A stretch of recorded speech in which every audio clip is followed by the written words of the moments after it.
د بهرنیو چارو وزارت او د افغانستان اسلامي امارت سیاسي کمیسیون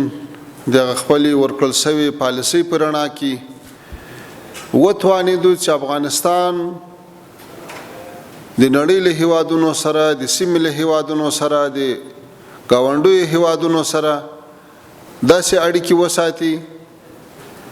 چې افغانستان ته اثرات مثبت وي،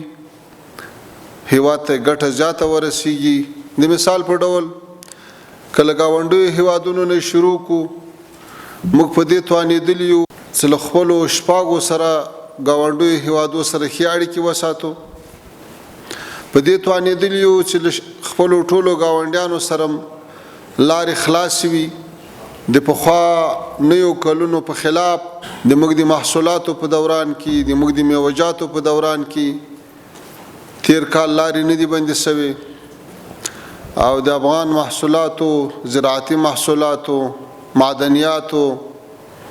مصنوعاتو رسیدګي تر لرې لرې هیوادونو پورې شوې ده او دا یوه ښه لاسته راوړنه ده. همدارنګه له پاکستان سره هم ډول ډول اظهارات د دواړو طرفو ترمنځ شوي دي، ولی وخت په وخت مذاکرې شوي دي، مفاهمې شوي دي، ناستې شوي دي، په سرحداتو کې ناستې شوي دي، په ډیورنډ په کرښه باندې ناستې شوي دي او په اسلام آباد او په کابل کې شوي دي چې ښه نتیجه یې ورکړې ده او ورځ په ورځ همدغه سلسله روانه ده. همداسې له تاجکستان او ازبکستان او ترکمنستان سره هیڅ کومه ناخواله پیښه نه ده رامنځته شوې، له چین سره نه ده رامنځته شوې. دا یو ښه پرمختګ د چې نوی حکومت یې لري. له دې نه علاوه د سیمې له هیوادو سره هغه که عربي هیوادونه دي، هغه که د مرکزي اسیا هیوادونه دي، تر روسیې پورې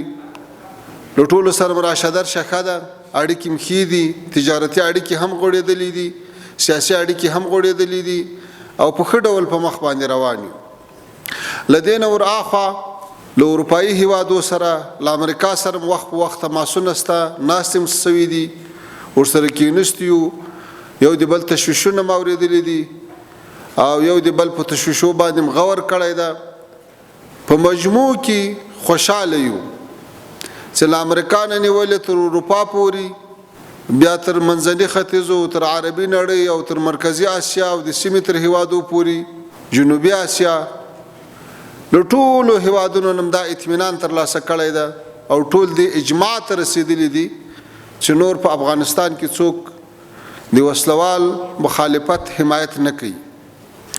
او دا یو ښه زیری ده د افغانانو دپاره چې نور افغانان کولی شي چې په خپل کور کې خپل مشکلات حل کړي، د هیواد د ترقۍ او د آبادۍ دپاره په ګډه کار وکړي.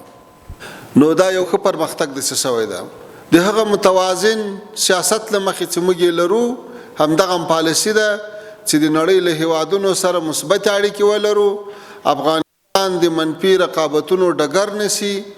او دلته بیا هغه سیالۍ رامنځته نشي کومو کې چې په تیرو 500 کلو کې افغانستان ډېرې ناخوالې لیدلې دي. همدارنګه په اقتصادي برخه کې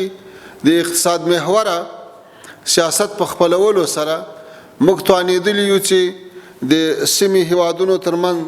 د ترانزیت په برخه کې یوه ښه زمینه سازي وکړو او په دې سلسله کې کافي لاسته راوړنې لرو، ښه نتایج لرو. حتی په تیر اووه کال کې د افغانستان له لارې د جنوبي اسیا او د مرکزي اسیا تر مابینځ 53,609 ترانزیتي وسایط تللي ورغلي دي چې مالونه یې وړي دي. په مجموع کې 1,080,000 ټنه مواد د افغانستان له لارې نه په ترانزیتي شکل یو بل طرف ته انتقال شوي دي. دغه اقتصاد محوره سیاست افغانستان ته دا فرصت ورکوي چې په سیمه کې سیاسي حیثیت وساتي، اقتصادي حیثیت وساتي،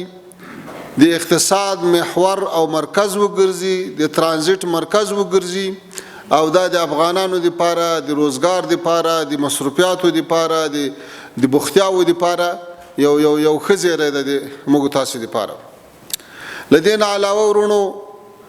د هیواد په مختلفو برخو کې چې چیرته هم د بهرنیو چارو وزارت استازولۍ دي په زونونو کې یا په ځینو ولایاتو کې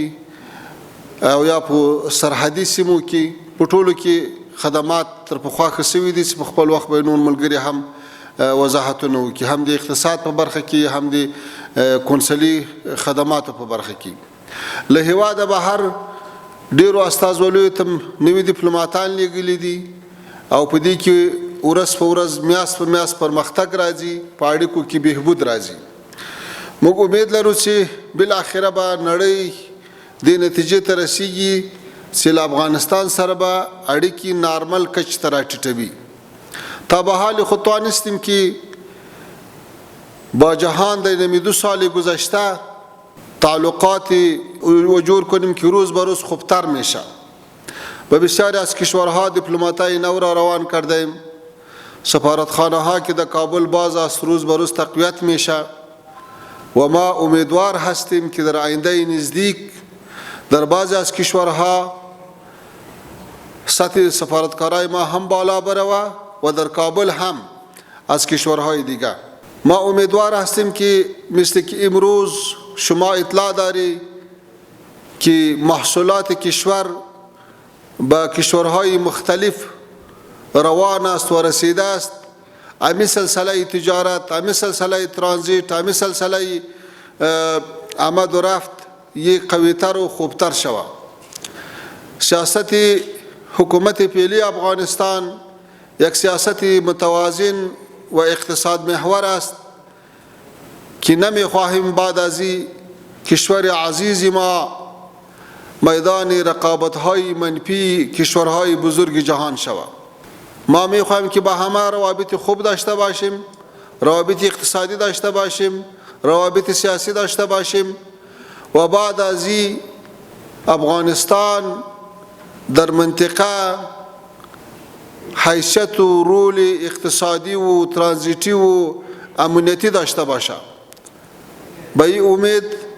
امیدوار هستیم که در سالهای آینده